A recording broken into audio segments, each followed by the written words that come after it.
Assalamualaikum warahmatullahi wabarakatuh. Halo, berjumpa lagi dengan kami di channel Ya Allah Ya Karim Ya Malik Ya Kudus. Mudah-mudahan para pemirsa dimanapun Anda berada senantiasa diberikan kesehatan yang prima, imun tubuh yang kuat, dan yang sedang sakit mudah-mudahan segera sembuh, dan yang sedang terlilit hutang mudah-mudahan segera bisa melunasinya. Dan semoga segala sesuatu aktivitas yang kita kerjakan menjadi sebuah manfaat dan serta diberikan kelancaran yang selancar-lancarnya. Amin, amin, Allahumma amin.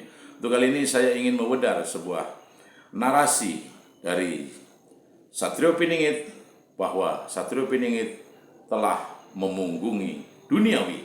Jadi begini, bahwasannya Satrio Piningit itu manusia pilihan dari manusia biasa seperti kita, namun tingkat namanya ketawaduannya, tingkat istiqomahannya sangat-sangat luar biasa dibanding dengan kita semua. Sehingga kita perlu untuk selalu mengikuti segala suri teladan daripada beliau. Jadi maksud dari beliau memunggungi dunia ini, maksudnya bahwa Satrio Piningit ini telah lulus dalam sebuah kehidupannya, sudah namanya menghindari dari hal-hal keduniawian yang bersifat namanya sementara. Jadi bahwa beliau itu mencari namanya sebuah ridho ilahi, untuk mendapatkan suatu barokah, dan namanya ya seperti hadiah seperti itulah kelak di hari kemudian hari yang tidak ada hari akhir, di mana adalah di yaumil kiamah kelak, di namanya akhirat, beliau mendapatkan sebuah surga yang tinggi atau surga yang terindah untuk Satrio Piningit ini. Jadi kita pun sama dalam arti kata bahwa kita pun sama, walaupun kita mungkin masih mencintai duniawi. Saya sendiri sama masih mencintai duniawi, namun kita menghindari daripada yang namanya istiroj. Istiroj itu orang yang tidak pernah dikasih ujian atau cobaan dari Sang Pencipta alam semesta, namun diberikan sebuah namanya berkah terus. Itu pun kita harus berhati-hati. Seperti tidak ada masalah, hidup kita diberi kekayaan yang sangat-sangat luar biasa.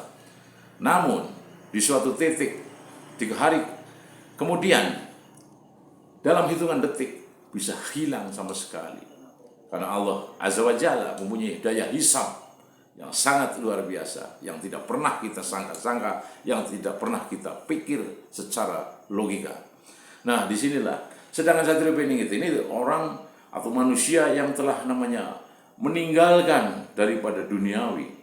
Beliau adalah bahwa dunia ini hanyalah sementara, hidup di dunia ini hanya sementara. Seperti layaknya kita minum di rumah tetangga yang kemudian akan pulang kembali. Sehingga bahwa kita pun sama harus mengikuti juga daripada jejak langkah serta suri teladannya, agar kita ingat bahwa kita berasal dari Sang Pencipta alam semesta ini, dan pada kelak suatu hari di mana kita pun akan kembali lagi kepada Sang Pencipta sebagai yang Maha Punya. Kita akan kembali lagi dari Sang Pencipta, kembali kepada Sang Pencipta. Sehingga kita bawa di sini adalah sebuah namanya tentang namanya ujian saja. Kita berjalan di muka bumi ini hanya ujian semata untuk kita bisa bermanfaat sebetulnya, ya. Jadi kita harus selalu mengindahkan sebuah nasihat, sebuah falsafah bijak dan nasihat-nasihat bijak dari Satrio Piningit ini untuk kita lakukan, untuk kita kerjakan di dalam kehidupan kita sehari-hari, agar kita bisa namanya meninggalkan semua larangannya dan mengerjakan segala perintah yang disampaikan oleh Satrio Piningit dari Sang Pencipta alam semesta ini, yakni Allah Azza wa Jalla. Memang sangat luar biasa susahnya. Sangat-sangat luar biasa susahnya. Ibarat kata orang ngomong mah mudah, ya kan? Tapi dalam pengerjaan itu sangat-sangat sulit. Karena kita didera, selalu diterpa dengan suatu kehidupan, suatu permasalahan yang silih berganti, menerpa kita.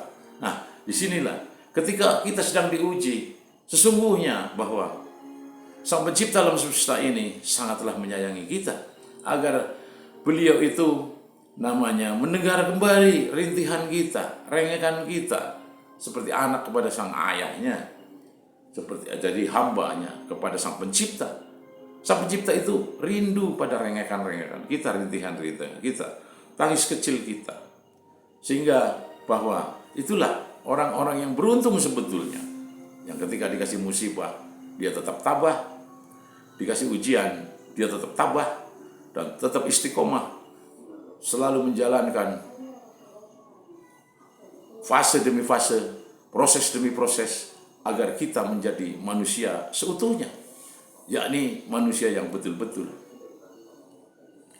dewasa dengan sendirinya, yang tidak pernah dipaksa, dewasa dalam arti kata berpengalaman, syarat dengan pengalaman-pengalaman yang telah kita jalani. Jadi kembali lagi kepada hakikatnya, Satrio Piningit ini sudah memunggungi dunia ini, bahwa Satrio Piningit adalah sudah memasuki pada fase manusia yang sudah menyepi, menyendiri, menyufi, gitu loh. Bukan seperti kita masih senang dengan duniawi, karena memang itu sebuah kewajiban. Bagaimana kita mau meninggalkan duniawi sedangkan kita mempunyai keluarga yang mesti kita nafkahi? Nah, disinilah. Namun kita harus mengingat adanya waktu-waktu yang sudah diberikan oleh Sang Pencipta dalam 24 jam ini, agar keseimbangan itu ada. Kita mencari rizki, kita bekerja, kita berusaha, seolah-olah bahwa kita akan hidup 1000 tahun lagi. Kita beribadah sekhusyuk mungkin, seolah-olah bahwa kita akan meninggal pada detik ini pula. Itulah pesan daripada Satrio Piningit. Nasihat daripada Satrio Piningit itu semacam itu. Beliau adalah penyampai, messenger istilahnya, penyampai dari Sang Pencipta alam semesta ini, agar kita sebagai orang awam, orang yang bodoh, orang yang tidak tahu apa-apa seperti diri kami ini, seperti diri saya ini, yang mungkin hanya bisa berceloteh. Mudah-mudahan celotehannya mungkin ada sedikit daripada makna atau arti dibalik daripada ocehan-ocehan saya, kan hanya semacam itu. Alangkah senangnya ketika kita bisa mengikuti jejak dan langkah Satrio Piningit, agar kita sudah nanti bisa tercukupi semua keluarga, mungkin anak-anak, istri kita dan segala macam, kita bisa beramal, beribadah, sehingga kita fokus seperti Satrio Piningit pula, agar bisa memunggungi dunia. Itulah secuil daripada perjalanan Satrio Piningit ini yang memunggungi dunia, sudah meninggalkan duniawi untuk mencari ukhrawi, untuk mencari jalan Tuhan, jalan kebijakan, jalan kebenaran menuju surga tertinggi dari Sang Pencipta alam semesta di yaumil kelak, kemudian hari di akhirat kelak. Mungkin cukup sekian dan terima kasih. Wassalamualaikum warahmatullahi wabarakatuh.